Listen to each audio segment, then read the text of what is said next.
E se o Canadá pudesse se libertar do controle dos Estados Unidos sobre seu suprimento de petróleo? Durante anos, os Ilha de Weta tiveram controle sobre quase todas as exportações de energia do Canadá, canalizando quase todos os barris de petróleo bruto para o sul. Mas agora, o Canadá tomou medidas ousadas para mudar as regras, e os Isekewa não estão mais dando todas as cartas. Por que o Canadá se afastou de sua dependência de longa data do mercado dos Isekewa? A resposta está na mudança da dinâmica global e no aumento das tensões entre os dois países. No passado, o Canadá tinha poucas opções a não ser enviar seu petróleo para os Isekewa, um único comprador, um único mercado e riscos significativos. Mas com o aumento das tarifas, tensões crescentes e mudanças nos cenários energéticos, o Canadá começou a reconsiderar sua dependência. Ele se voltou para o leste buscando novas oportunidades, e a China estava pronta para aproveitar o momento. No centro dessa mudança está a expansão do oleoduto Trans Mountain, que aumentou a capacidade de petróleo do Canadá, abrindo acesso direto aos mercados internacionais, particularmente à China, com a capacidade de enviar 890 mil barris de petróleo por dia para o Pacífico. O Canadá não dependia mais de um único comprador ou do controle de preços de Washington. De repente, o Canadá poderia ignorar os Isekewa completamente, um movimento que mudou o jogo da energia para sempre. Por que o Canadá escolheria a China em vez dos Isekewa? A resposta está em fatores econômicos e estratégicos. Enquanto os Isekewa impuseram uma tarifa de 10% sobre o petróleo canadense, tornando-o mais caro, a China estava ansiosa para garantir um suprimento confiável de petróleo a longo prazo. O Canadá viu uma oportunidade de diversificar seus mercados de energia e não teve mais que depender apenas de seu vizinho do sul. Esta foi uma tempestade perfeita para a China, que estava buscando segurança energética sem a influência de Washington. Para a China, o petróleo canadense representa mais do que apenas um bom negócio. É um movimento estratégico para reduzir a dependência do petróleo do Oriente Médio, uma região repleta de instabilidade. Pequim tem investido pesadamente em infraestrutura de refino, e o petróleo bruto canadense, especialmente das areias petrolíferas, é uma combinação ideal para as refinarias de petróleo pesado da China.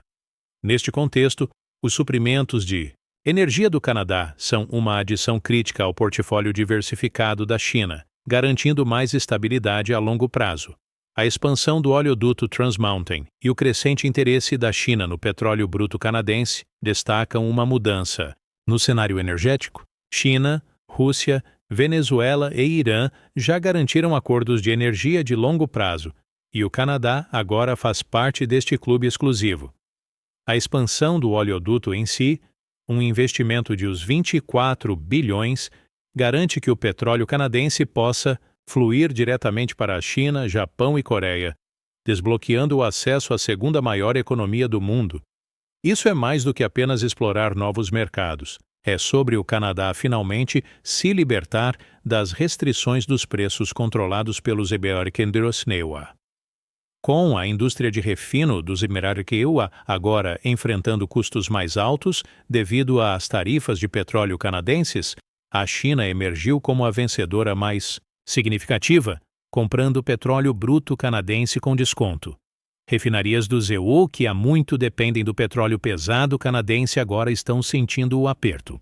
Algumas estão até mesmo fazendo lobby na Casa Branca para suspender tarifas para evitar perdas econômicas e interrupções no fornecimento. Enquanto os Isekewa sentem o impacto de suas próprias políticas, a China está se beneficiando de um ambiente de preços mais favorável. À medida que o Canadá faz seu movimento, a China garante um parceiro de energia de longo prazo que contorna a volatilidade das nações da OPEP e os riscos geopolíticos associados ao Oriente Médio. Com o petróleo canadense em seu portfólio, Pequim pode garantir um futuro energético estável sem depender dos Isekewa ou das condições incertas no Oriente Médio. Para o Canadá, essa independência recém-descoberta abre oportunidades para maior poder de barganha, diversificando seus mercados de exportação e investindo em infraestrutura como oleodutos e projetos de energia.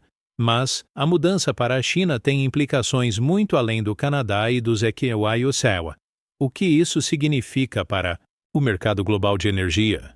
Para países como Japão, Coreia do Sul e Índia, a decisão do Canadá de vender petróleo para a Ásia pode ter efeitos cascata. Essas nações, que dependem fortemente de importações de petróleo, agora têm acesso ao petróleo bruto canadense a preços competitivos.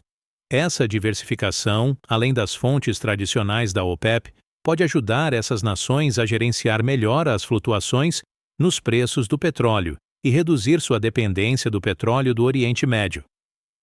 As crescentes importações de petróleo da China e do Canadá também podem forçar a OPEP a se ajustar. Com o Canadá na mistura, as nações da OPEP podem precisar oferecer melhores preços ou acordos de longo prazo para permanecerem competitivas. A Rússia, outro participante importante no mercado global de energia, também está observando de perto a crescente presença do Canadá na China. Essa mudança não está apenas mudando a dinâmica entre o Canadá e o ZEUI. Está remodelando os fluxos de energia na região da Ásia-Pacífico e além. Para o Canadá, as apostas são altas. Não se trata apenas de garantir um novo comprador. Trata-se de diversificar seus mercados de energia e construir um setor de energia mais forte e competitivo. A expansão do oleoduto Trans Mountain, que triplicou a capacidade, agora facilita o envio de petróleo para a Ásia pelo Canadá. A expansão está abrindo caminho para contratos de energia de longo prazo com a China, garantindo um futuro mais estável e seguro para as exportações de energia canadenses. O que acontece depois? O Canadá pode parar completamente de vender petróleo para os EPRSAIWE? É improvável por enquanto, mas com novos compradores, o Canadá agora tem uma vantagem que nunca teve antes. Se as tensões entre o Canadá e o ZEUI continuarem a aumentar, Washington pode enfrentar uma crise energética real. A ameaça de um corte no fornecimento de petróleo canadense pode forçar os EPRSAIWE a reconsiderar suas estratégias comerciais e políticas energéticas. Ambientalistas e comunidades costeiras levantaram preocupações sobre os riscos ambientais associados ao aumento do tráfego de petroleiros e emissões. Para que o setor energético do Canadá permaneça sustentável, deve haver regulamentações rígidas, medidas de segurança e um foco em alternativas de energia mais verdes. Mas a questão mais ampla permanece. O Canadá mudou as regras do jogo para sempre? Por décadas, o petróleo bruto canadense foi parte integrante da segurança energética dos ZEUI. Mas agora o equilíbrio está mudando.